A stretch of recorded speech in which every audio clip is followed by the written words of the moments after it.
Hey guys, what's up? It's Evil Potato 1216. Today we're going to be discussing the top 10 best legendaries in Clash Royale. This is going to be uploaded on probably January 2nd, 2017. I keep saying 16. But this is about all the legendaries that have been added to the game in 2016, which is the first year of the game. Anyway, number 10 is the Inferno Dragon. The Inferno Dragon, it's a very less used card because you can't use it in a lot of decks. You can only use it in Lava Hound decks.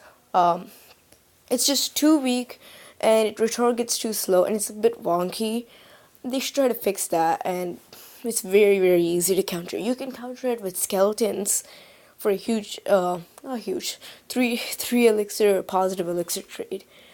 A good thing that Supercell can do to this is to either increase the hit points or the speed, or just make its retarget thing higher, faster. Number 9, Sparky. You probably expected this, but the one reason Sparky's better than Inferno Dragon is that it's actually a tiny bit more deadlier. When both of them, if they get to the tower, you're gonna have a bad time. But Sparky, you can use it in a more amount of decks. There's Giant Sparky, there's Royal Giant Sparky, and then Ash even made a video on Hog Sparky. Like, you can double lane push and put pressure on your opponent. You can use the Sparky in other decks too. But it's still bad because it's too easy to surround. What can they do? They could either increase the range, making it like they could increase the range, but try not to make it too OP, a tiny bit more, or maybe make it same range as a Royal Giant. Nah, that'll be too OP. But just give it a tiny range update, or a damage speed boost, or just more health. That's the Sparky. That's how you can fix the Sparky. Number 8 is the Electro Wizard. The Electro Wizard, it nearly came out. We don't know a lot about the Electro Wizard, but I tried looking at every single YouTuber who played with the Electro Wizard and faced a bunch of people who also played the Electro Wizard. And the Electro Wizard has way too less health and doesn't do enough damage for its health. You see, there's two basic kinds of troops. There's the Glass Cannon and the Mini Tank. Mini Tank has high HP, but relatively high, not that high damage. A good example is the Valkyrie. And Glass Cannons, they have low HP but high damage, like the Musketeer. Those two are very good examples for that. The Electro Wizard, it currently is neither. It doesn't do high damage like a Glass Cannon, but it has low HP like a Glass Cannon. Either they should give it a damage boost or a health boost, or they can just give it a range boost and make it different. Number 7 is the Lumberjack. The Lumberjack also used to be a very good card. No, it wasn't a good card, and you can't do a lot to buff it to make it better card, because now it's just too easy to counter. You can pull it easily. And the Lumberjack, you could give it a HP raise, or you could just make it do area damage and go crazy. And since it hits so fast, the HP raise, yeah, that's a good idea. Or you can try to get new cards or buff or nerf other cards to make the Lumberjack more. For example, Miner Lumberjack, my friend, he used it and he got very, very high. Very high in the low areas, 3,500, or 3,500. I think now he's at 3,800 probably. But my point is, Miner Lumberjack is a very powerful combo, except Miner and Lumberjack aren't that good anymore. Well, Miner was very good. So yeah, you can't do much. You could maybe buff the Miner, as you'll say later. Number 6 is the Lava Hound. You thought it would be the Miner, but it's not, because the Miner, it has a tiny bit more usability. The Lava Hound, it's first the basic part of the actual Hound. It does very low damage, It's very slow, but you can accept that, and it hits very slowly. The pups, they're also very easy to counter, and a lone lava hound of the thing, you could just wait until it pops and then it just arrow it, and it does very low amount of damage. In fact, one shot is, let me show you. Lava hound, it has 3000 HP and it does 45 damage. That's less than a spear goblin, and that 45 damage,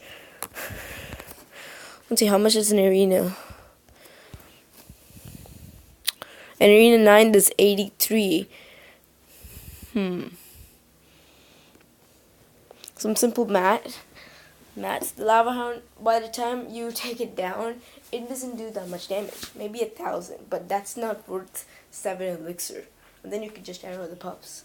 So my point is, we either increase the damage or the damage speed, or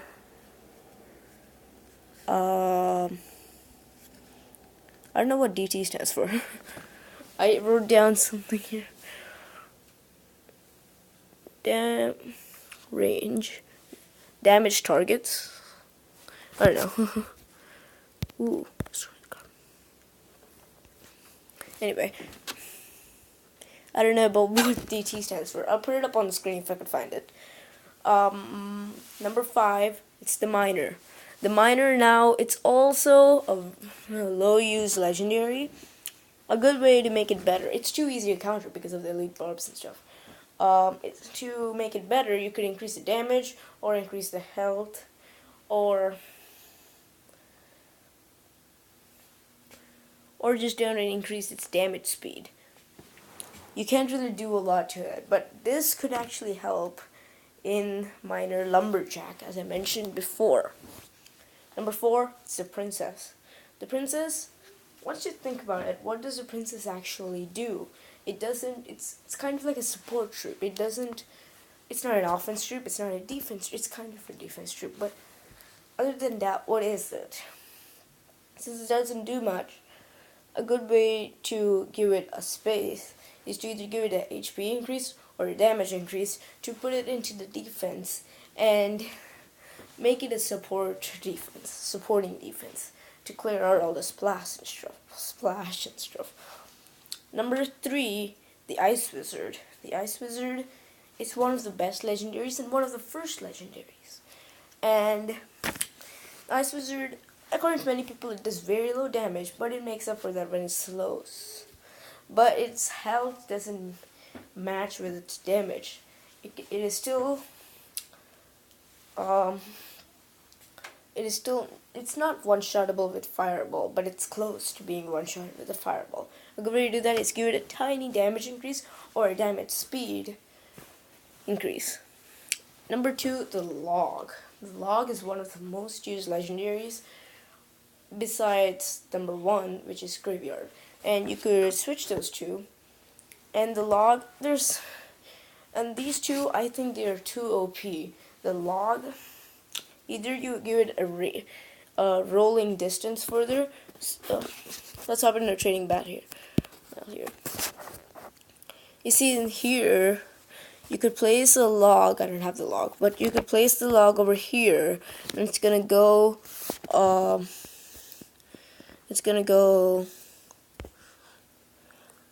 If you place the log here, it's gonna go like that, and it gets close to hitting the king tower.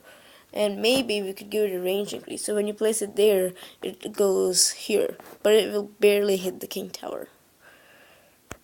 So it can hit the back stuff. And that's just my opinion. Or to just nerf it, you give it an elixir. Make it 3 elixir instead of 2 elixir, because it's kind of worth it. They use it to counter skeleton army, goblin barrel. No one really uses it, and princess. Well, yeah. Okay.